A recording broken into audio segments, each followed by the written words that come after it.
Yang terhormat Bapak Kepala SMP Negeri 1 Banyuwangi, yang kami hormati Bapak Ibu Guru serta tenaga administrasi sekolah, yang kami hormati tamu undangan dari Bapak Wira Gunawan dalam acara diseminasi budaya positif. Pertama-tama marilah kita panjatkan puji syukur kehadirat Allah Subhanahu wa taala karena atas nikmatnya kita masih diberi kesempatan bisa berkumpul menghadiri undangan dari Pak Indra dalam rangka diseminasi budaya positif pendidikan guru penggerak angkatan 11 Kabupaten Kaungan. Sholawat serta salam kita sanjungkan kepada Nabi kita, Nabi Agung Muhammad Shallallahu Alaihi Wasallam. Semoga kita semua mendapatkan syafaatnya di yaumil qiyamah. Amin. Allahumma amin. Bapak Ibu, saya di sini sebagai pembawa acara akan membacakan susunan acara pada kegiatan hari ini. Yang pertama adalah pembukaan, yang kedua sambutan, yang ketiga inti materi yaitu penyebaran pemahaman tentang budaya positif, acara yang keempat yaitu penutup.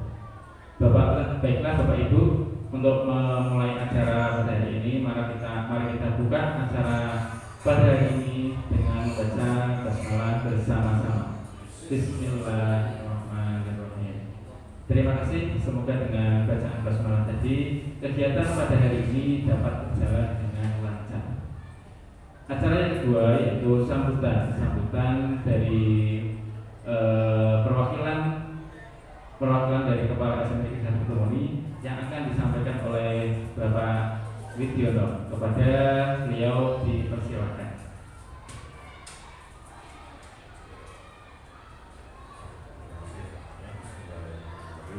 Assalamualaikum warahmatullahi wabarakatuh. Yang saya hormati Pak Indra sini selaku CGP angkatan 11, yang saya hormati juga pembawa acara yang masih juga guru penggerak angkatan 10 serta Bapak Ibu peserta diseminasi budaya positif yang nanti akan dibawakan oleh Pak Indra Gunawan, dan tak lupa juga terima kasih kepada pihak sekolah yang sudah memberikan waktu dan tempatnya untuk pelaksanaan diseminasi kali ini. Saya di sini berperan sebagai bukan wakilnya kepala sekolah, paling nggak mewakili guru saja. Ya, nanti ke depan harapannya di diseminasi ini nanti setelah Pak Indra ada lagi bisa Bu Yani, Bu Rina maupun Bapak Ibu guru yang lainnya, karena saya sendiri sudah merasakan betapa nikmatnya mengikuti program ini. Selain ilmunya juga luar biasa sekali untuk menghadapi kurikulum merdeka, itu juga paling enggak kita ada wawasan dari instansi-instansi yang lain, terutama dari TK, SD, dan SMA ataupun SMK. Jadi ketika mengikuti guru penggerak ini, itu kita tidak terkumpul di satu level SMP saja, tapi kita nanti akan mengetahui istilahnya budaya positif di lingkungan TK, SD, dan SMP yang lain, bahkan SMA itu seperti apa. Itu di situ nanti pasti Bapak Ibu akan merasakan, oh iya ternyata menyenangkan ikut guru penggerak itu. Dan saya pribadi setelah ikut guru penggerak itu juga merasakan sebuah perubahan diri, di mana minimal ketika menghadapi lingkup sekolah atau lingkup kelas yang ada itu bisa mempunyai strategi untuk menghadapi bagaimana pembelajaran di setiap kelasnya. Itu saja yang dapat saya sampaikan. Pesan saya, mudah-mudahan selama Indra ini ada CGP yang lain yang muncul.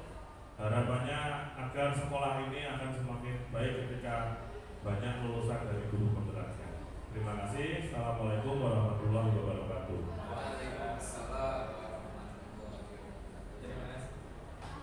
Terima kasih disampaikan kepada Pak Yono. Di sini yang saya garis bawahi adalah semoga ada the next generation dari Pak Indra Gunawan. Semoga nanti ada calon-calon guru acara yang berikutnya yaitu acara inti tentang diseminasi atau penyebaran pemahaman tentang budaya positif yang akan disampaikan oleh beliau, guru yang sangat hebat sekali. Dia adalah calon guru penggerak angkatan 11 Kabupaten Pekalongan dari SMA Negeri 1 Kedunguni. Kepada Pak Indra Gunawan SPD dipersilakan.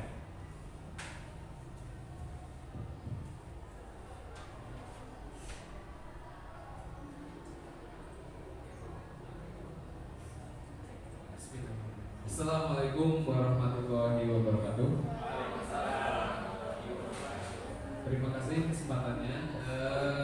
Di sini saya akan memaparkan dan berdiskusi dengan Bapak Ibu guru berkaitan dengan diseminasi budaya positif yang ini akan dilaksanakan untuk semua guru CGP. Itu pasti nanti melaksanakan ini semua, ya, seperti itu.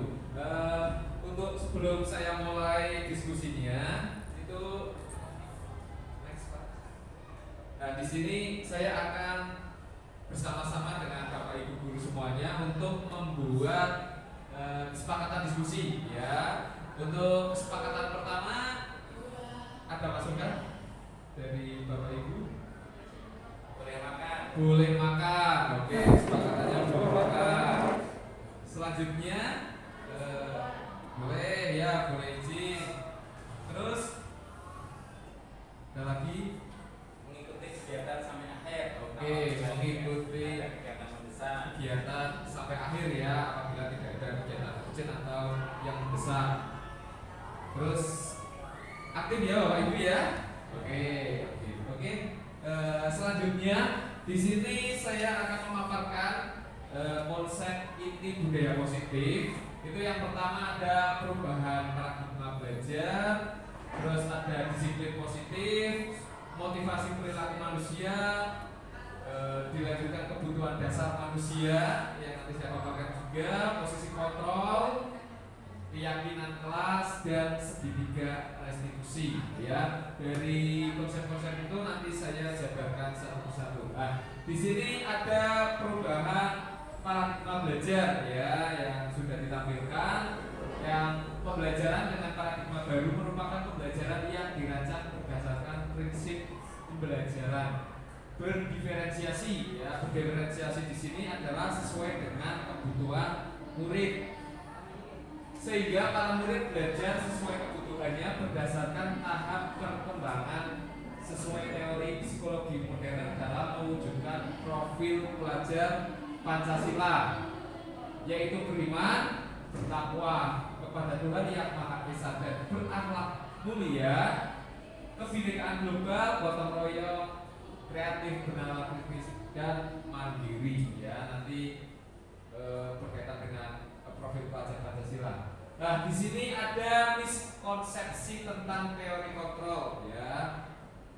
Yang pertama itu tentang ilusi guru mengontrol murid, ya. Jadi seakan-akan kita berilusi bahwa guru itu mengontrol murid, ya. Padahal di situ dianggapnya suatu hal yang berhubungan dengan murid itu bisa dikontrol semua oleh guru, ya. Itu termasuk miskonsepsi di sini.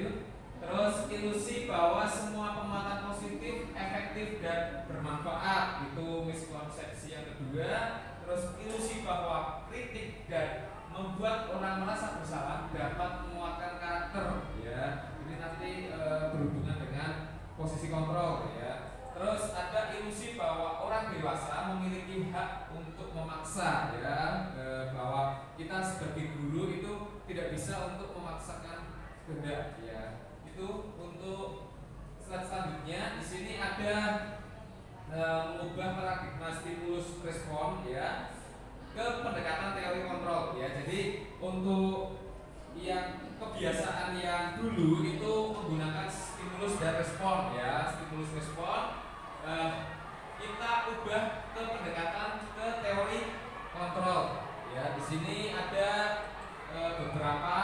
Yang pertama tentang kebutuhan atau realitas kita sama ya. Jadi kita beranggapan murid itu sama ya. Untuk paradigma barunya di posisi teori kontrol itu kebutuhan kita berbeda ya. Setiap murid itu punya kebutuhan masing-masing. Selanjutnya semua orang melihat hal yang sama ya. Apa yang kita lihat itu sama. Nah itu masuk ke teori kontrolnya itu setiap orang memiliki gambaran yang berbeda ya. Seperti pikiran kita kan punya gambaran yang berbeda-beda seperti itu. Terus kita mencoba mengubah orang agar berpandangan sama dengan kita ya. Kita membuat suatu hal itu seakan-akan semua orang itu harus berpandangan sama dengan kita. Padahal kalau di paradigma baru kita berusaha memahami pandangan orang lain tentang dunia ya, seperti itu. Jadi kita yang memahami. Selanjutnya berkaitan dengan perilaku buruk ya, dilihat sebagai suatu kesalahan ya. Itu untuk stimulus dan respon. Itu selanjutnya untuk teori kontrol itu semua perilaku memiliki tujuan ya. Di sini selanjutnya ada orang lain bisa mengontrol saya ya. Di teori kontrol itu hanya ada yang bisa mengontrol diri Anda sendiri ya. Jadi lebih ke intrinsik kita sendiri ya, bukan orang lain yang bisa mengendalikan saya ya, atau mengendalikan kita sendiri-sendiri. Terus saya bisa mengontrol orang lain ya. Itu juga stimulus respon. Untuk teori kontrolnya Anda tidak bisa mengontrol orang lain ya. Jadi orang lain itu bertanggung jawab untuk mengontrolnya sendiri-sendiri ya. Selanjutnya pemaksaan ada pada saat bujukan gagal ya. Jadi ketika kita membujuk seseorang ya, itu mengadakan pemaksaan di situ. Nah, itu kurang tepat karena teori kontrolnya adalah kolaborasi dan konsensus menciptakan pilihan-pilihan baru ya. Kita bekerja sama dengan murid. Selanjutnya ada model berpikir menang atau kalah. Untuk yang stimulus respon, untuk teori kontrolnya model berpikir menang dan menang ya. Itu untuk paradigmanya. Nah di sini berkaitan dengan disiplin ya. Positif itu berawal dari kata disiplin ya, mengacu pada disiplin diri yang memiliki tanggung jawab terhadap apa yang dilakukannya berdasarkan nilai yang diyakininya ya. Untuk disiplin sendiri itu berasal dari kata Sanskerta yaitu disiplina ya. Mungkin kalau kita beranggapan kayak bahasa luar ya, itu yang artinya belajar di situ ya. Nah, untuk disiplin positif itu merupakan salah satu cara penerapan disiplin yang bertujuan untuk menumbuhkan kesadaran serta memberdayakan murid ya. Itu untuk disiplin positif tanpa imbalan atau penghargaan, ancaman atau hukuman. Yang digarisbawahi di sini itu disiplin positif itu berasal dari intrinsik kita ya, bukan karena ada hal-hal lain yang ada di luar seperti penghargaan, ancaman, hukuman, imbalan itu tidak masuk dalam disiplin positif ya. Sebagai pendidik tujuan kita adalah menciptakan murid yang memiliki disiplin diri sehingga mereka berperilaku mengacu pada nilai-nilai kebajikan universal ya, tapi kebajikan umum ya seperti tanggung jawab, disiplin ya seperti itu, dan memiliki motivasi intrinsik dalam perubahan perilaku ke arah yang lebih baik seperti itu ya. Nah di sini ada sifat-sifat positif manusia yang merupakan tujuan mulia yang ingin dicapai setiap individu.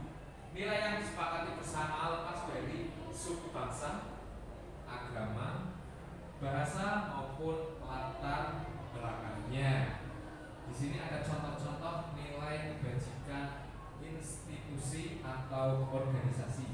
Di sini terbagi menjadi 3 ya, yang garis besarnya ada yang berkaitan dengan profil pelajar Pancasila Pancasila, terus ada IPO Premier Years Program ya. Selanjutnya ada keterampilan hidup atau life skill. Ini nilai-nilai kebajikan. Contoh profil pelajar Pancasila ya kita sering dengar ya mungkin berkaitan dengan profil pelajar Pancasila ini. Yang pertama ada beriman, bertakwa kepada Tuhan Yang Maha Esa dan berakhlak mulia. Ya, untuk profil pelajar Pancasila yang kedua itu berkebinekaan global. Selanjutnya ada gotong royong, mandiri, kreatif, dan bernalar kritis. Itu yang sering sekali kita dengar ya.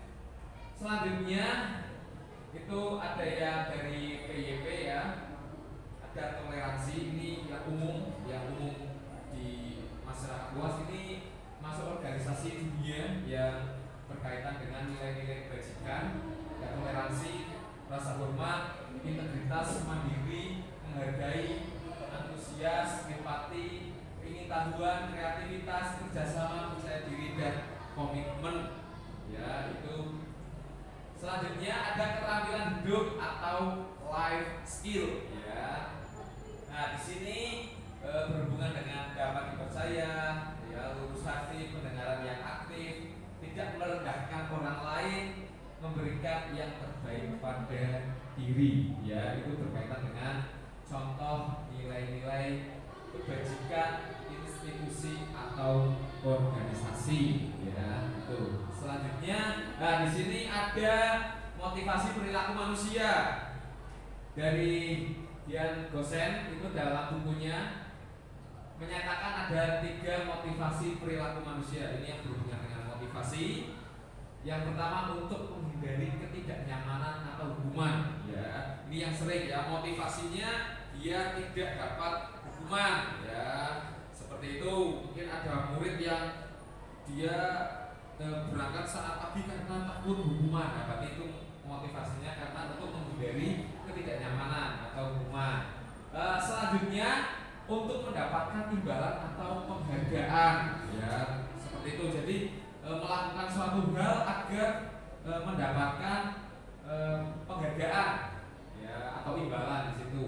Yang ketiga ada untuk menjadi orang yang mereka inginkan dan menghargai diri sendiri dengan nilai-nilai yang mereka percaya. Ini yang kita harapkan ya. Jadi motivasi perilaku yang kita harapkan itu yang di poin ke-3 ya, berkaitan untuk menjadi orang yang mereka inginkan dan menghargai diri sendiri dengan nilai-nilai yang mereka percaya. Seperti itu berkaitan dengan motivasi perilaku manusia. Nah, di sini pendekatan dulu itu hukuman ya. Nah, di sini ada konsekuensi. Selanjutnya ada restitusi ya. Sebelum saya masuk ke situ mungkin ada yang mau berpendapat berkaitan apa sih bedanya hukuman sama konsekuensi ya. Ada yang mau berpendapat mungkin yang berkaitan dengan hukuman dan konsekuensi? Mungkin dari Bu Rizko. Monggo. Ya,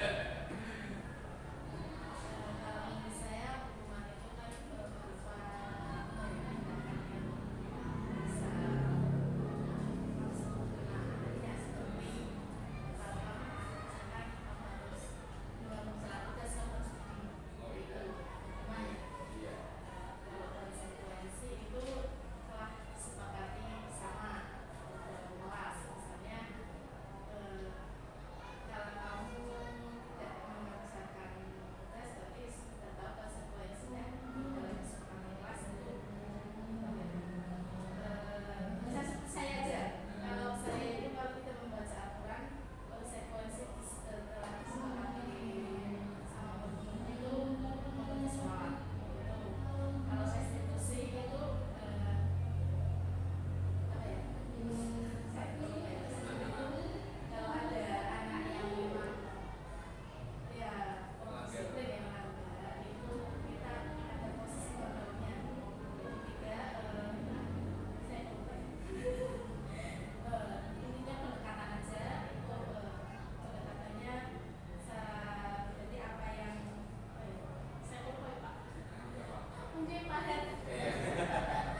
Ya, kalau konsekuensi itu biasanya kita sudah menyepakati dengan anak, baru setelah itu terjadi kita memberikan konsekuensi dengan apa yang sudah disepakati. Gitu. Kalau sedangkan restitusi itu menurut pemahaman saya adalah prosesnya. Jadi di sana proses bagaimana anak itu bisa menyadari, oh bahwa ini salah, oh bahwa ini benar. Terus bagaimana kita anak itu bisa dengan sendirinya melakukan apa yang harus saya perbaiki ketika saya melakukan sesuatu itu salah. Terus bagaimana saya memperbaikinya, apa yang harus saya lakukan. Mungkin seperti itu Pak. Terima kasih. Istimewa. Berikan proses ke Pak Hermawan ya. Ya, sebagian besar sudah disampaikan sama Ibu Rizko dan Bapak Hermawan. Saya hanya menguatkan saja yang pertama untuk hukuman itu berkaitan dengan peraturan biasanya. Jadi misalkan di sekolah kita ya yang sedang yang pasti ada peraturan sekolah kan, ya ada peraturan sekolah, di situ ada sanksinya, ya. Nah itu termasuk dalam hukuman Bapak Ibu ya. Jadi kalau di sekolah penggerak ini saya lebih luas. Kalau di sekolah penggerak itu tidak ada tata tertib Bapak Ibu. Adanya adalah kesepakatan sekolah ya. Jadi kesepakatan sekolah itu nanti berisi berkaitan konsekuensi yang akan terjadi ya apabila melanggar kesepakatan ya. Jadi ada kesepakatannya, ada konsekuensinya. Jadi untuk hukuman itu kalau yang sekolah sekarang itu yang belum bergerak itu pasti adanya tata tertib atau peraturan sekolah. Nah, di situ ada hukuman ya, yaitu masuk di hukuman. Nah, sedangkan konsekuensi tadi sudah dijabarkan oleh Bapak dan Ibu itu berkaitan dengan kesepakatan di awal ya. Jadi ada kesepakatan dulu ya. Nah bedanya apa? Ini bentuk hukuman, saya kasih contoh saja. Misalkan si A mencoret-coret buku temannya ya, mencoret-coret buku temannya. Kalau hukuman itu silakan si A untuk berdiri di depan kelas, atau si A silakan berlari mengelilingi lapangan seperti itu. Nah, sedangkan kalau dalam konsekuensi itu berarti contohnya misalkan dia mencoret-coret buku temannya, berarti konsekuensinya yang pertama adalah minta maaf ke yang mempunyai itu. Yang kedua, bagaimana dia bisa menghapus atau menggantikan hal yang dicoret. Itu namanya konsekuensi. Jadi konsekuensi itu ada hubungannya dengan apa yang dilakukannya ya. Kalau tadi kan misalkan ada anak misalkan tidak tadi mencoret-coret, terus hukumannya suruh lari, kan nggak nyambung gitu ya, antara apa yang dia perbuat sama sanksi yang dia terima itu nggak nyambung. Itu namanya hukuman ya, seperti itu. Kalau konsekuensi itu berarti yang ada hubungannya dengan tadi yang dia lakukan. Nah itu lebih realnya seperti itu Bapak Ibu ya. Itu untuk berhubungan dengan itu tadi, hukuman, terus ada konsekuensi dan restitusi ya. Nah kalau di sini ada penjabarannya. Itu yang pertama untuk hukuman sendiri itu tidak terencana atau tiba-tiba ya. Misalkan datang terlambat langsung disuruh apa gitu ya, yang tidak ada di situ kesepakatan di awalnya. Terus murid tidak tahu apa yang akan terjadi ya. Terus bersifat satu arah berarti dari pendidik biasanya ya. Terus berupa hukuman fisik atau psikis. Maksudnya fisik di sini misalkan kayak tadi berdiri atau lari atau push up ya, seperti itu. Kalau psikis mungkin dengan kata-kata yang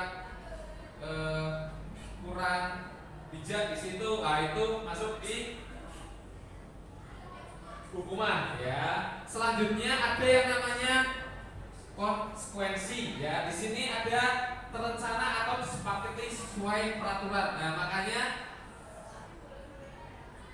dalam konsekuensi itu biasanya ada kesepakatan kelas ya. Di awal kita masuk ke kelas, kita sepakati ya, misalkan apa sih kesepakatan kita.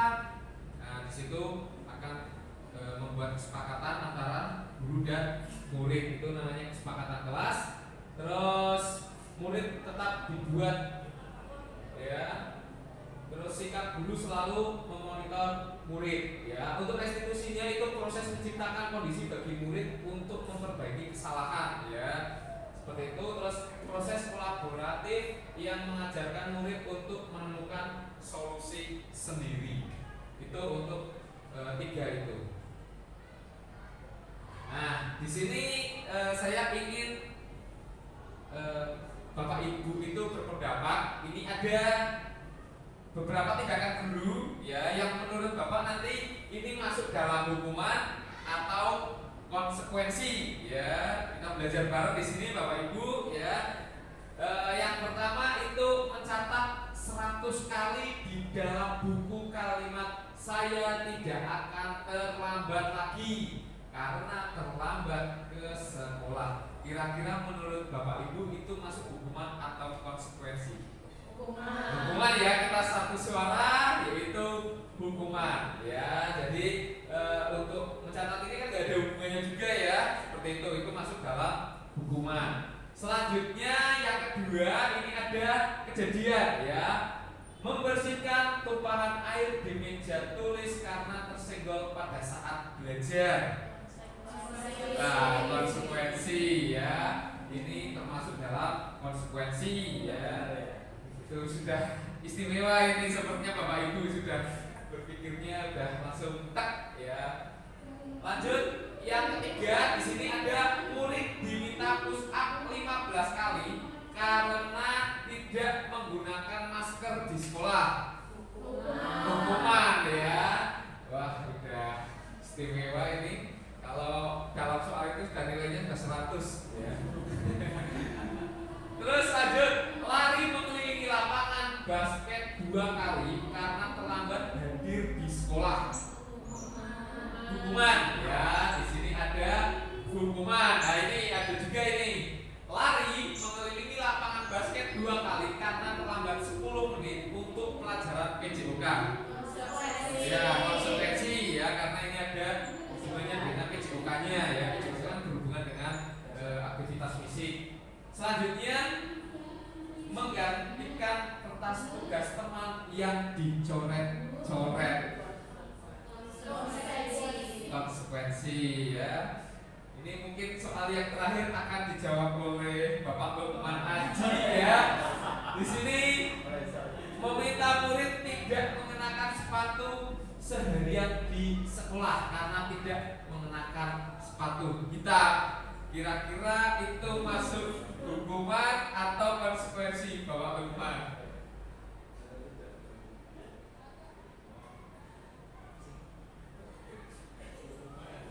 Oke. Oke, tepuk tangan untuk Bapak Lukman. Ya, itu akhirnya kawan juga. Ini semoga saja jadi next ya, cek kita ya. Ini ya. Ini masuk ke hukuman karena meminta murid tidak mengenakan sepatu seharian di sekolah karena tidak mengenakan sepatu hitam ya. Nah, di sini itu ada kebutuhan dasar manusia ya. Jadi kebutuhan dasar manusia itu ada 5 di sini ya, sudah ada di depan ya. Jadi kebutuhan dasar manusia adalah segala sesuatu yang kita lakukan ya untuk mendapat apa yang kita inginkan ya. Segala sesuatu yang kita lakukan untuk mendapatkan apa yang kita inginkan, yaitu masuk dalam kebutuhan dasar manusia ya. Segala tindakan yang kita lakukan memiliki tujuan tertentu ya, dan semua usaha terbaik yang kita lakukan adalah dalam rangka agar kebutuhan dasar kita terpenuhi dengan baik. Ini 5-5-nya harus ada ya kalau ingin kebutuhan dasarnya terpenuhi ya. Di sini yang pertama ada bertahan hidup ya, ada kebutuhan dasar. Yang pertama adalah bertahan hidup. Yang kedua adalah kasih sayang dan rasa diterima ya. Yang ketiga adalah penguasaan. Keempat adalah kebebasan.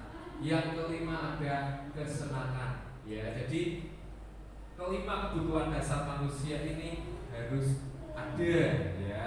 Nah, di sini ada beberapa contoh ya dari bertahan hidup. Kebutuhan yang pertama itu untuk bertahan hidup. Apa itu? Yang pertama ada makan, minum, terus pakaian, tempat tinggal, kesehatan, keamanan, itu masuk dalam bertahan hidup ya, kebutuhan dasar yang pertama. Selanjutnya ada kebutuhan dasar berkaitan dengan kasih sayang dan rasa diterima ya. Apa itu maksudnya? Di sini ada rasa diterima, dipedulikan, berbagi, kerjasama antar orang lain dengan orang lain, menjadi bagian dalam kelompok ya. Walaupun kita itu bisa sendiri, tapi di sini ada kebutuhan yang lain, yaitu berkelompok seperti itu. Selanjutnya ada penguasaan ya. Penguasaan di sini ada macam-macamnya. Yang pertama ada harga diri ya. Yang kedua ada keinginan untuk dianggap. Yang ketiga ada memimpin, berprestasi, diakui dan didengar ya. Ini berkaitan dengan penguasaan itu. Selanjutnya ada kebebasan ya. Itu kebutuhan dasar manusia yang keempat, itu ada kebebasan. Di sini macam-macamnya, yaitu mandiri ya, memiliki pilihan, mencoba hal baru, mampu mengendalikan arah dirinya ya. Itu berkaitan dengan kebebasan. Yang terakhir itu ada kesenangan ya. Apa itu di situ? Ya, itu ada bermain, humor, antusiasme dan tertawa. Itu juga masuk di kebutuhan dasar kita. Kita bisa membayangkan bila jadi manusia itu tidak pernah tertawa ya, tidak pernah bermain. Nah, itu akan apa ya? Bisa dikatakan kurang lengkap kebutuhan dasar kita ya. Itu berkaitan 5 kebutuhan dasar manusia. Oke, selanjutnya, nah di sini ada 5 posisi kontrol guru ya. Jadi posisi kontrol di sini itu nanti kita bisa mengira-ngira kita masuk yang mana ya saat ini untuk menjadi lebih baik ya. Jadi kita mengira-ngira sendiri nanti.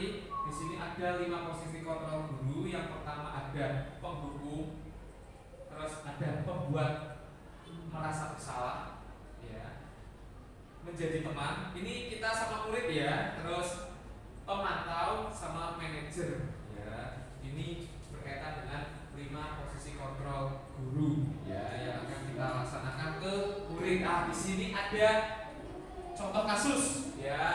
Di sini ada kasus, misalkan murid memakai sepatu dengan warna tidak sesuai dengan ketentuan ya. Di situ misalkan tidak hitam, berarti ya yang sesuai ketentuan sekolah. Nah, ini contoh dari posisi kontrol penghukum ya. Di sini langsung guru ya atau pendidik bilang lepas sepatu seharian dan lari keliling lapangan 5 kali ya. Kayak tadi kita udah membahas tentang hukuman dan konsekuensi ya. Di situ udah ada ya. Ini salah satu bentuk contoh posisi kontrol dari penghukum ya. Dari kasus murid memakai sepatu dengan warna tidak sesuai dengan ketentuan. Nah, di sini ada yang lain, misalkan ada posisi kontrol guru yang berkaitan dengan membuat merasa bersalah. Ini contoh kalimat yang keluar dari pendidik atau guru itu. Berapa kali bapak atau ibu guru memberitahu kamu, kamu selalu saja mengecewakan bapak atau ibu guru. Jadi membuat rasa bersalah pada murid ya. Saya kecewa sama kamu. Nah, itu posisi kontrolnya berarti membuat rasa bersalah ya. Itu berkaitan dengan tadi posisi kontrol tersebut. Lanjut, ini ada posisi kontrol kita dengan murid ya, itu yang menjadi teman. Ya, di sini ada beberapa berkalimat atau kata yang terucap, ayo dong ikuti aturan sekolah ya, kita prank ya, seperti itu. Terus tolong bantu bapak ibu ya. Sekali ini saya sudah tidak apa-apa, lain kali jangan berbuat seperti ini lagi ya. Itu berarti posisi kontrol sebagai teman. Nah, di sini untuk posisi kontrol yang keempat itu berkaitan dengan pemantau. Nah, pemantau di sini salah satu contohnya misalkan kamu sudah melanggar peraturan sekolah, kamu tahu konsekuensinya, silakan pulang ya, ganti sepatu yang sesuai atau menghubungi orang tua kamu untuk membawakan sepatu yang sesuai ketentuan ya. Itu dia posisinya pemantau. Nah, ini yang kita harapkan adalah posisi manajer ya. Kalau saya telisik lagi manajer di sini maksudnya apa sih? Sebagai pemimpin ya. Di situ contoh kalimatnya, apakah kamu tahu kesalahanmu ya, biar murid itu untuk berpikir ya, apa sih kesalahan kamu. Nah, di situ biar merangsang otak peserta didik untuk berpikir. Selanjutnya, kira-kira bagaimana kamu memperbaiki kesalahanmu? Itu kita menawarkan lagi. Seperti itu. Itu posisi kontrol manager. Ini hanya salah satu contohnya. Ya, yang nanti mungkin bukan itu ya. Yang nanti akan kita bahas lagi dengan segitiga restitusi itu ya, dengan posisi manager. Ya. Ini. Di sini ada pertanyaan. Posisi kontrol apakah aku? Nah, di sini ada posisi kontrol apakah aku? Ini mungkin Mas Lukman nanti bisa menjawab ya, Mas Lukman ya. Bapak Lukman ini nanti bisa menjawab posisi kontrol apakah aku? Ya. Untuk pernyataan yang pertama itu, saya kecewa sekali dengan kamu. Kira-kira apa ya Bapak Ibu? Betul ya.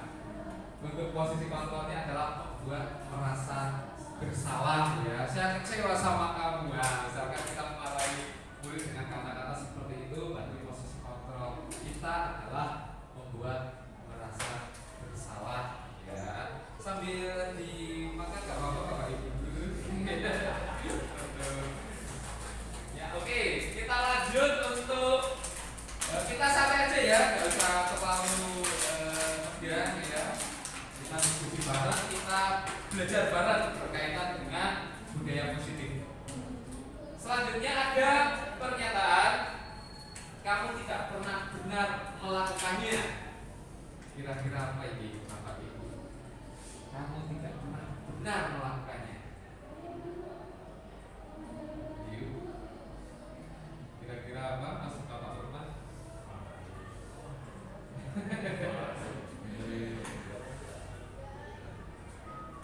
Oke, ya di sini hukum ya, untuk posisi kontrolnya ya. Untuk yang ketiga, di sini ada pernyataan, ayolah lakukan demi ibu atau lakukan ayolah lakukan demi bapak gitu. Itu berarti maksudnya apa? Teman ya, betul ya. Ini posisi kontrol sebagai teman. Selanjutnya untuk pernyataan keempat, di sini kamu sudah melanggar peraturan sekolah. Kamu tahu konsekuensinya. Ini maksudnya apa? Pemantau ya, betul. Ini masuk dalam posisi kontrol pemantau. Selanjutnya di sini ada pernyataan bagaimana kamu bisa menyelesaikan masalah ini. Ya, oke. Di sini adalah sebagai manajer ya, posisi kontrolnya. Terus untuk yang terakhir ya, kamu selalu yang paling akhir. Kira-kira apa ini?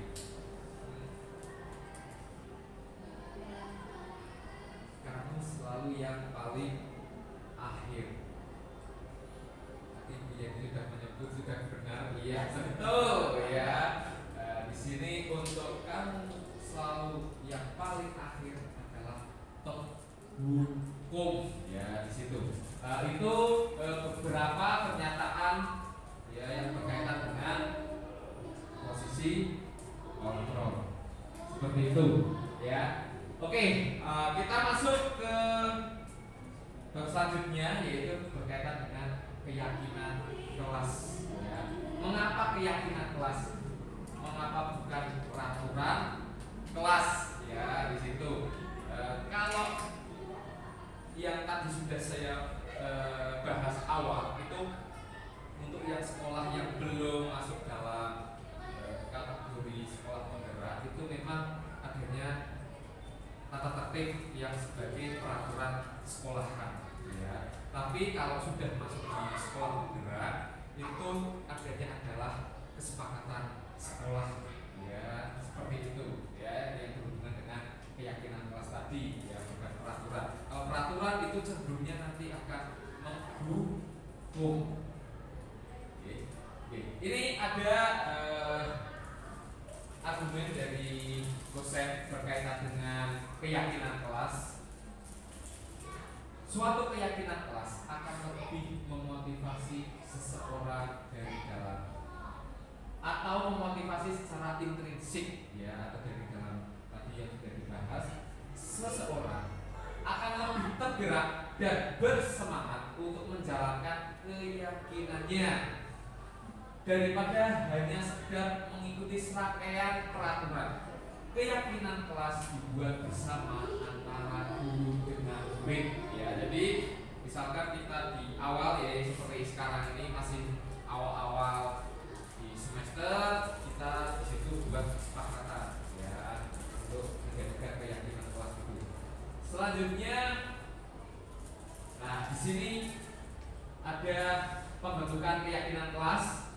Yang pertama adalah bersifat abstrak.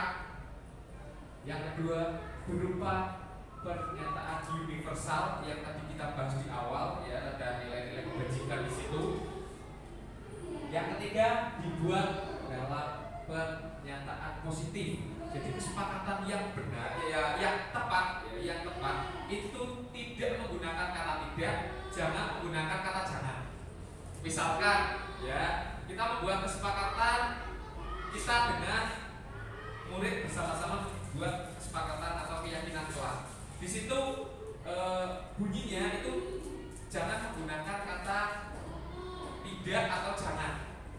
Contoh, jangan buang sampah sembarangan, kesepakatannya, ya, itu kurang tepat. Kita harus menggunakan pernyataan positif. Misalkan menjaga kebersihan, seperti itu, ya.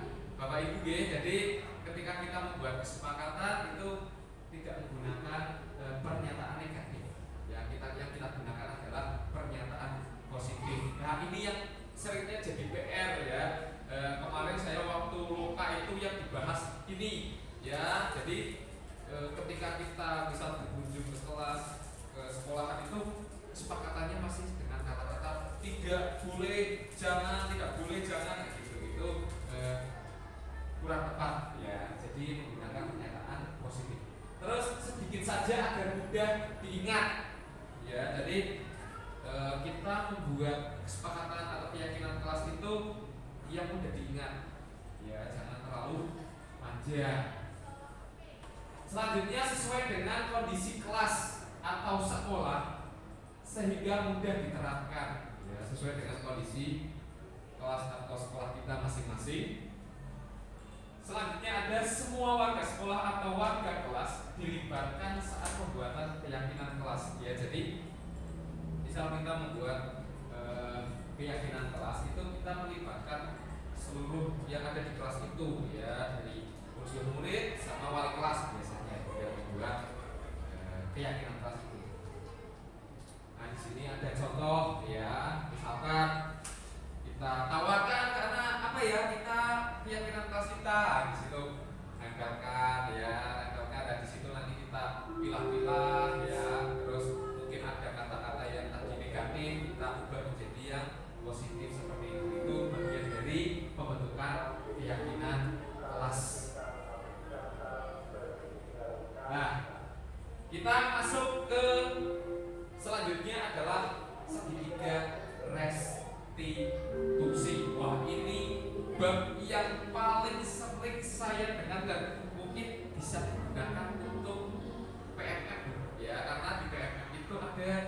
topik ini ya berkaitan dengan budaya positif ya. Di situ ada segitiga restitusi. Ya mungkin kita sering dengar, tapi apa sih segitiga restitusi itu yang akan kita lakukan? Nah, di sini untuk segitiga restitusi itu terdiri atas 3 tahap. Ya, ada 3 tahap yang tiga-tiganya harus ada. Ya. Tahap pertama, nah, di sini adalah menstabilkan identitas. Ya, jadi menstabilkan identitas. Yang kedua itu validasi tindakan yang salah. Yang ketiga menanyakan keyakinan. Ya, nah nanti contoh pertanyaannya seperti apa nanti saya berikan ya. Di sini saya bahas dulu berkaitan segitiga restitusi itu suatu proses dialog yang dijalankan guru agar dapat menghasilkan murid yang mandiri dan bertanggung jawab. Ya, itu berkaitan dengan segitiga restitusi. Nah, di sini ada yang tadi sudah saya sampaikan, ada 3 tahap. Yang pertama apa ya? Menstabilkan identitas. Yang kedua ya, validasi tindakan yang salah. Yang ketiga menanyakan keyakinan. Nah, kita akan bahas satu-satu. Yang pertama berhubungan dengan menstabilkan identitas. Ya, apa itu menstabilkan identitas ya? Jadi di sini pada tahap ini itu berdasarkan prinsip membuat kesalahan adalah bagian dari proses pembelajaran. Ya, jadi kesalahan itu bagian proses dari pembelajaran. Nah, jadi contohnya misalkan di sini ya bisa dilihat di situ berbuat salah itu wajar. Bukan kita membuat pertanyaan berarti semua yang wajar apa salah itu wajar ya. Jadi hanya untuk penguatan saja ya.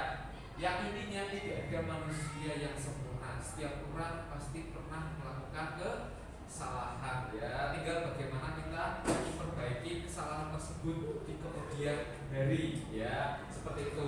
Terus di sini ada bapak atau ibu juga pernah melakukan itu. Misalkan kayak kita bertemu dengan murid yang terlambat sekolah ya, yang kita stabilkan dulu identitas mereka. Intinya tidak ada manusia yang sempurna ya, yang pernah melakukan kesalahan. Yang mungkin bapak atau ibu guru juga pernah melakukan kesalahan tersebut ya, seperti itu. Nah, di sini juga ada bapak atau ibu tidak mau mencari siapa yang salah. Ya, jadi tidak langsung saya mau mencari yang salah siapa ya, seperti itu, tapi fokusnya adalah mencari solusi dari permasalahan ini. Ya, jadi itu kayak pengantar ya, kita membuat sebelum kita langsung menuju ke kasus atau menyelesaikan masalah tersebut, itu kita awali dengan menstabilkan identitas ya, biar anak itu tidak merasa tertekan, merasa terancam, tidak merasa terlalu bersalah sehingga dia tidak mau mengungkapkan ya, karena nanti hasil dari itu seperti diskusi. Nah, di sini setelah kita menstabilkan identitas tersebut ya, sehingga anak itu sudah nyaman bicara dengan kita, sudah enak ya dalam kita bisa berkomunikasi mencari solusi ya, kita masuk ke tahap yang kedua, yaitu validasi tindakan yang salah. Ya, salah satu contohnya kita menanyakan alasan kenapa melakukan hal tersebut. Ya, di situ kamu pasti punya alasan kenapa melakukan hal itu. Ya, setiap orang atau setiap murid yang melakukan kesalahan pasti punya alasannya di situ. Contohnya yang tadi yang sering ya yang kita lihat, misalkan berangkat terlambat pasti kan ada alasannya. Alasannya apa? Ada anak bilang itu tidurnya bangunnya terlalu siang. Kan pasti ada alasan lagi. Kenapa kamu tidur terlalu siang? Nah, di situ ada yang sekarang lagi hit adalah semalam main HP sampai larut malam, semalam main game sampai larut malam. Nah, itu kan jadi terbuka di situ. Ya, alasan melakukan hal tersebut. Ya. Nah, di situ ada pertanyaan selanjutnya, misal padahal kamu bisa melakukan yang lebih buruk dari ini ya. Maksudnya dari sini itu kita memvalidasi sebenarnya kamu bisa melakukan lebih buruk lagi. Misalkan tidak berangkat karena tadi terlambat tersebut ya, tapi dia tetap berangkat walaupun terlambat. Nah di situ untuk menguatkan lagi. Terus kamu patut bangga karena kamu telah melindungi. Misalkan ini tergantung situasinya ya. Misalkan kalau yang situasi yang ketiga, kamu patut bangga karena telah melindungi sesuatu yang penting buat kamu. Contohnya dia dibully, terus dia marah, dia mukul teman yang membuli. Wah, di situ kan juga muncul ini, wah intinya kamu patut bangga karena telah melindungi sesuatu yang penting buat kamu, misalkan harga diri ya karena dibully tersebut. Nah, tapi kan di sini kita fokusnya untuk mencari solusi biar dia tidak langsung melakukan hal yang kurang tepat. Terus kamu melakukannya karena mempertahankan sesuatu yang penting bagi kamu. Nah, ini masuk dalam validasi ya. Selanjutnya berkaitan dengan menanyakan keyakinan ya. Nah, ini berdasarkan prinsip teori kontrol bahwa kita termotivasi secara intrinsik. Nah, apa keyakinan kelas kita? Nah, keyakinan kelas kita yang telah kita buat ya, seperti itu kayak tadi ya, yang berkaitan dengan menjaga kebersihan di kelas itu kan masuk dalam keyakinan kelas kita. Terus nilai-nilai apa yang telah disepakati bersama?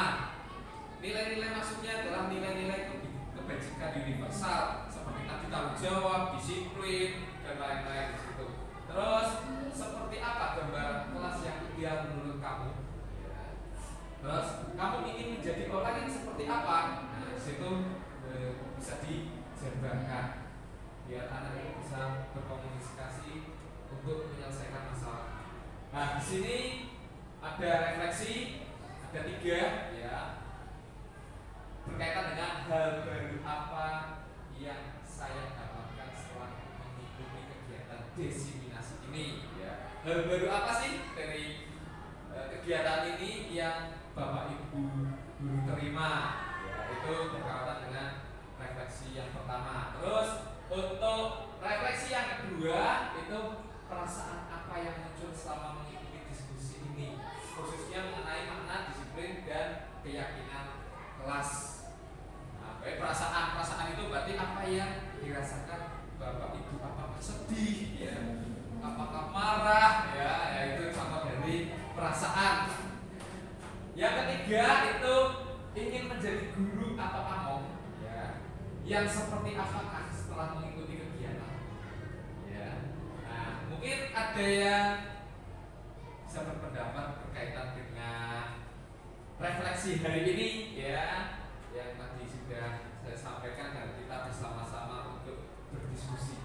Oke, kita masuk yang pertama, hal baru apa yang saya dapatkan setelah mengikuti kegiatan desiminasi ini. Kira-kira hal barunya apa saja Bapak Ibu? Kita bareng-bareng aja ya jawabnya ya. Oke, hal barunya apa? Kalau kira-kira Bapak Ibu? Disiplin positif. Ya, disiplin positif. Jadi lebih tahu ya berkaitan dengan disiplin positif. Terus apa lagi? Ya, kita jadi tahu apa yang harus kita lakukan ya dengan menggunakan segitiga restitusi. Kira-kira ada lagi? Posisi kontrol ya, posisi kontrol kita sebagai guru dengan murid itu dalam posisi kontrol apa ya, seperti itu. Terus apa lagi? Ada lagi kan? Motivasi perilaku manusia. Ya, motivasi perilaku manusia yang tadi sudah dijabarkan. Mungkin ada lagi? Oh iya, keyakinan kelas. Istimewa ini banyak ya hal baru yang bisa didapatkan di sini ya. Oke, yang kedua, perasaan apa? Ya, perasaan berarti yang dirasakan ketika mengikuti kegiatan desiminasi ini. Kira-kira apa? Perasaan? Kira-kira apa yang Anda rasakan? Ya senang ya, kita ya. Biasa ya senang ya, kalau jenengan senang itu saya ikut senang ya. Karena ya kita kan bareng-bareng untuk membahas desiminasi ini ya. Ketika jenengan itu merasa senang, itu saya jauh lebih senang di sini. Ya. Oke, yang terakhir yaitu ingin menjadi guru yang seperti apakah setelah mengikuti kegiatan ini. Kira-kira ingin menjadi guru yang seperti apa?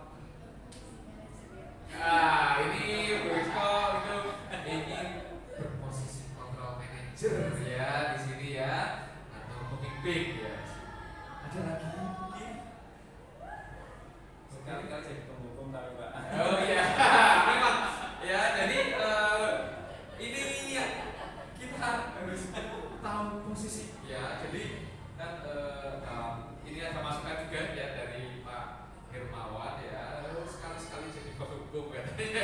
Karena di sini belum ada kesepakatan sekolahnya ya, masih mungkin terbatas di kesepakatan kelas dan kita ada tata tertib di situ ya. Tapi kita mencoba untuk lebih ke posisi manajer ya, seperti itu. Nah, di sini namanya tadi ada awal, di sini ada penutup ya. Ada awal, ada akhir ya. Di sini ada penutup ya. Dalam penerapan program disiplin positif ya, hendaknya guru memiliki standar kepribadian profesional dan sosial yang baik, di mana guru mampu merefleksi dirinya dalam posisi kontrol saat ini. Bagaimana perjalanan dirinya sebagai manajer atau among yang menuntun murid-muridnya menjadi insan yang mandiri, merdeka dan bertanggung jawab. Ini sesuai dengan standar nasional pendidikan.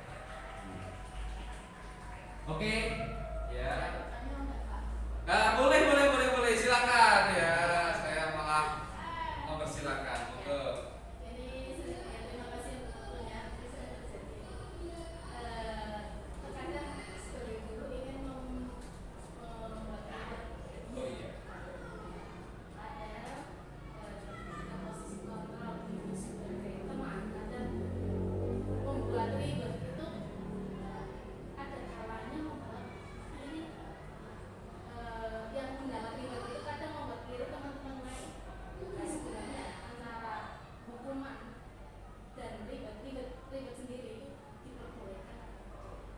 Terima kasih dari Ibu Rizko.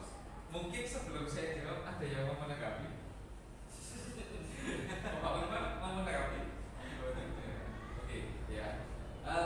Berhubungan dengan reward dan hukuman. Ya. Berkaitan dengan reward dan hukuman itu masuk dalam paradigma lama ya, yang kalau bisa dikatakan sekarang ditinggalkan karena negatifnya lebih banyak daripada manfaatnya ya. Nah, makanya di sini hukuman dan reward tadi yang lebih ke ekstrinsik ya, kita arahkan ke paradigma baru ya, yang tadi kita bahas di situ, yaitu konsekuensi ya, hubungannya ya. Jadi kalau pertanyaannya boleh sudah ininya boleh apa tidak ya, itu lebih baik ditinggalkan ya, karena tadi juga reward juga bisa menyebabkan apa ya, iri ya, seperti itu. Hukuman juga menjadikan rasa ketakutan ya, sakit hati ya. Mungkin bapak ibu guru di sini mungkin dulu waktu sekolah ada hal atau sesuatu yang masih membekas di sini karena guru kita dulu itu melakukan hal yang kurang sepatutnya, seperti itu ya. Misalkan dari saya, Pak punya pengalaman nggak? Saya punya Bu. Dulu itu kan ada yang namanya Jumat pagi itu senang. Nah, pada saat itu waktunya ya kayak murid-murid sekarang juga ya. Jadi waktunya senam pagi itu saya masih bercengkrama dengan teman-teman di kelas. Nah, kalau guru itu bawanya sambutan babu, gue itu berdemi satu-satu. Dulu saya di SMP saya waktu sekolah itu, waduh, ya itu pengalaman, tapi ya itu bukan apa ya memang di awal itu rasa sakit ya, tapi iya itu ada plus-minusnya mungkin ya di situ ya, pendidikan dulu. Tapi kan ada beberapa kejadian yang mungkin lebih fatal ya. Contohnya kita dengar di televisi karena dihukum ada yang meninggal, ada yang cedera, ada yang sampai cacat. Itu yang dihindari dari hukuman ya. Mungkin kita niatnya biar jerah biar tidak melakukan hal tersebut, tapi tindakan tersebut mungkin akan menjadikan murid itu sesuatu yang tidak kita inginkan ya. Kita harus tahu dulu posisi murid kita. Ini ada gambaran pernah ada menyuruh lari keliling lapangan karena terlambat. Ternyata anak tersebut punya asma Bapak Ibu. Di tengah lapangan ambruk, ya, kita panik sendiri. Kita takut sendiri, niatnya menghukum, tapi ternyata dia punya penyakit bawaan di situ. Nah, itu juga kita perlu perhatikan. Ya. Kenapa kok saya bisa bicara namanya guru olahraga itu pasti karena GMP dulu juga saya mengajar di Kota Pekalongan. Dan di situ banyak teman-teman ya menyampaikan keluh kesahnya dulu niatnya gini tapi ternyata gini. Ini setelah ada kurikulum merdeka ini, ada gambaran ternyata hukuman itu ya mungkin ada positifnya, tapi juga ada negatifnya di situ. Kita lebih baik menggunakan kesepakatan atau konsekuensi yang sesuai dengan apa yang dia perbuat, ya. Jadi misalkan kayak tadi, misalkan dia tidak tiket, itu kan melanggar aturan ya. Daripada kita disuruh lari, tapi kan tidak menjelaskan masalah berkaitan dengan kebersihannya. Ya konsekuensinya, silakan kamu hari ini walaupun tidak dijadwal tiket, kamu harus tiket juga hari ini. Nah, jadi kan ada hal positifnya di situ. Masalahnya karena kebersihan kelas, konsekuensinya juga membersihkan kelas, jadi ada hubungannya di situ. Seperti itu, Bapak Ibu. Mungkin ada lagi, istimewa ini ada pertanyaan. Sorry saya menjawab mungkin terlalu panjang lebar. Saya kira cukup, oke, cukup. Ada yang mau ditanyakan, Bapak Haji? Mungkin mau bertanya. Oke, kalau cukup, saya ucapkan terima kasih ya untuk kegiatan diseminasi kali ini ya. Terima kasih dari antusias Bapak Ibu semua untuk melaksanakan di sini. Saya akhiri ya. Wassalamualaikum warahmatullahi wabarakatuh.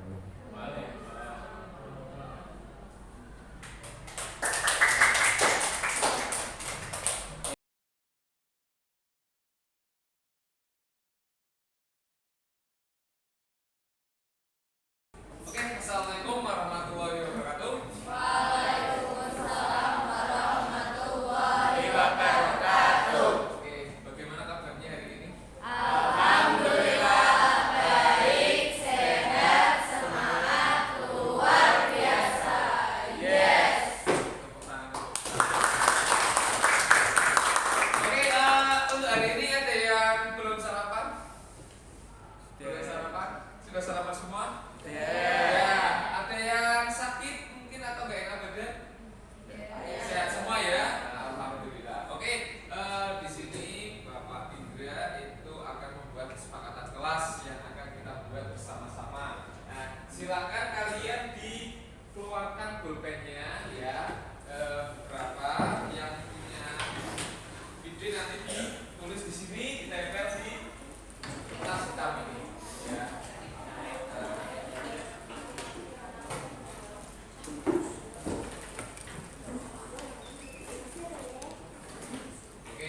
Enggak harus semua pegang bola, kok pegang bola, pegang pulpen, ya. Oke, kira-kira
Ada lagi?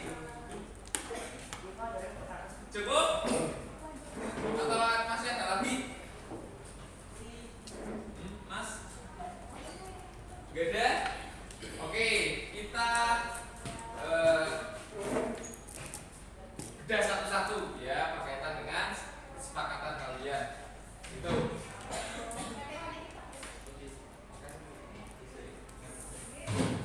Ya. Setelah kalian nanti ini sudah mencurahkan semuanya, di sini kita akan membedah ya, membedah dalam arti kita buat kesepakatan yang sesuai. Misalkan di sini disiplin waktu itu sudah menggunakan kata positif ya, betul, membayarkan tepat waktu udah betul, wajib piket, terus tidak makan. Nah nih kalau buat kesepakatan itu kita tidak menggunakan kata tidak atau tidak menggunakan kata jangan ya. Jadi kalau kata-katanya tidak makan dan minum saat pelajaran itu kalau dengan menggunakan kata tidak itu gimana? Dilarang. Dilarang ya itu masuk di negatif sehingga ngomongin positif. Berarti makan dan minum saat istirahat. Nah, oke. Di sini perbaikannya makan dan minum saat istirahat. Kalau dituliskan Pak ya. Nah, makan dan minum saat istirahat ya, jangan saat pembelajaran. Terus di sini melaksanakan piket udah positif ya kata-katanya ya. Oke, membuang sampah pada tempatnya udah positif. Berdoa sebelum memulai pelajaran itu berarti udah positif. Nah ini ada tulisannya dilarang membuli, berarti kata yang positifnya apa? Membuli, saling menghormati ya.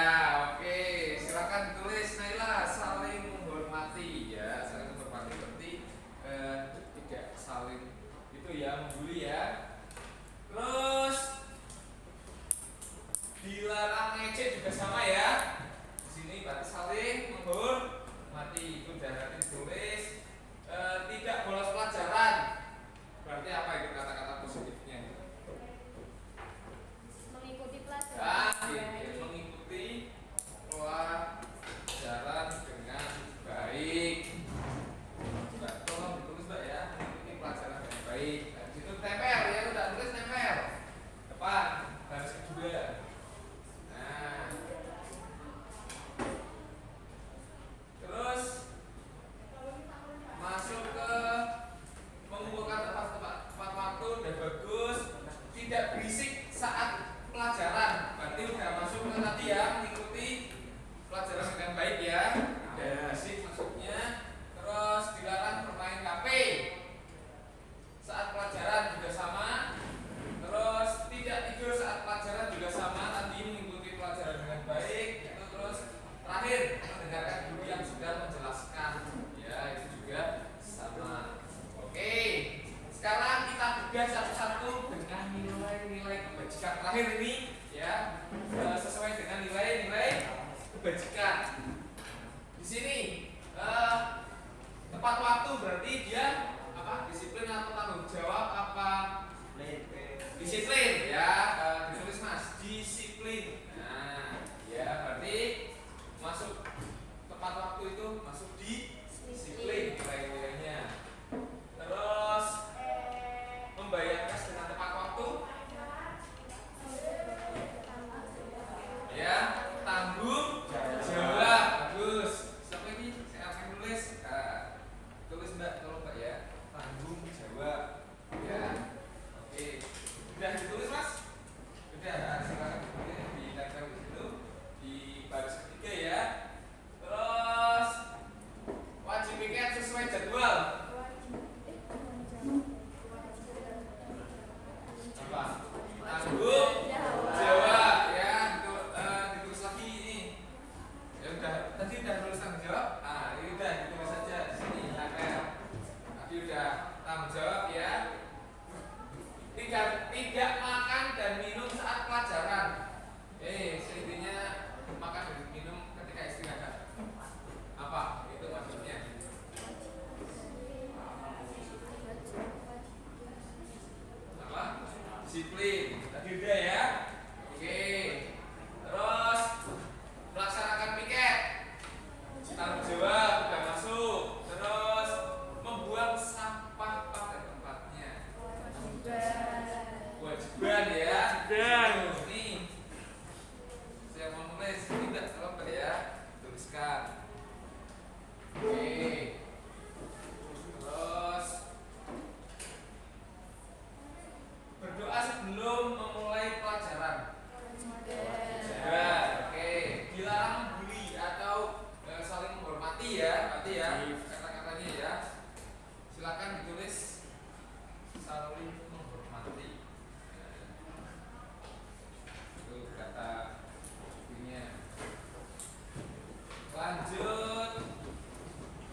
tidak bolos pelajaran.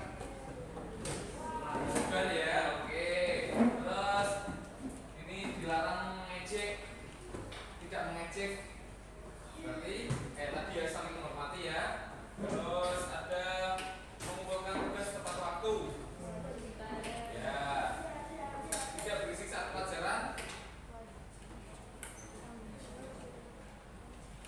Sudah ya. Dilarang bermain HP. Oke, betul. Terus terakhir mendengarkan guru yang sedang menjelaskan. Iya, oke. Jadi setelah kita membuat kesepakatan tadi, ini kata apa? Hasil kesimpulannya di sini dengan ada disiplin. Tadi disiplin di sini ada disiplin waktu ya, berangkat tepat waktu ya, mengerjakan tugas tepat waktu seperti itu. Terus di sini juga ada tanggung jawab ya, ada kewajiban dan saling menghormati atau menghargai. Gitu ya, oke.